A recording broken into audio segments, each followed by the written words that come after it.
Well, because of contract disputes, Dish Network has not carried CNN since October the 21st. The day after the election, the Dish chairman had some amazing words about CNN and not having them for election night coverage. Basically, what he said was not having CNN for election night coverage was a non-event. He said CNN being down on election night would have been a disaster 15 or 20 years ago. Now there's plenty of other places for people to get their news. But it got even worse than that. He said 20 years ago CNN was a must-have channel, but it's not even a top 10 network anymore. Unless they find the plane, you know, the Malaysian plane. Wow. Pointing out just how irrelevant and laughable CNN's wall-to-wall coverage of the missing Malaysian plane was. The network, famous for their walls of graphics, went a little old school this weekend. They used a toy plane to take its investigation to the next level. And people on Twitter were kind of brutal about it. One person wrote, "Good job, CNN, a toy plane." That's real journalism right there. This person wrote that CNN has hit a new low. And of course, their loss of credibility. Now, some people might just chalk this up as to negotiating strategy or the bad blood between them as they can't renew the contract. But today we saw on Drudge that CNN has fallen even below the Weather Channel. Al Roker tweeted out that his program Wake Up with Al Roker on the Weather Channel at 6 in the morning beat CNN the week of October the 6th, and during the week of October the 20th beat MSNBC, CNBC, as well as CNN. Now, does he have some kind of a killer program?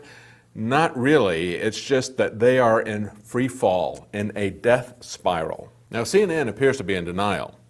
According to the Dish chairman, he said they're looking for double-digit % increases in price while their viewership is down by half. He said, "We know how many minutes people watch CNN and how many minutes they watched 5 years ago. And it's hard to pay a double-digit price increase for something that people are watching half as much."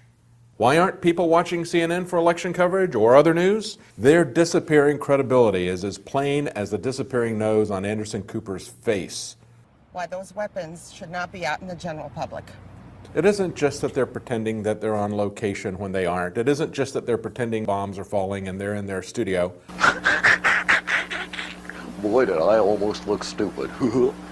Charles Jaco, CNN, reporting live from Saudi Arabia. They were in Atlanta, Georgia, and that they were not being attacked by Scud missiles with sarin gas. It's also the information, the manipulation that they're putting out there, of course. Their election coverage, just like Fox News' election coverage, in many cases is just one giant push poll.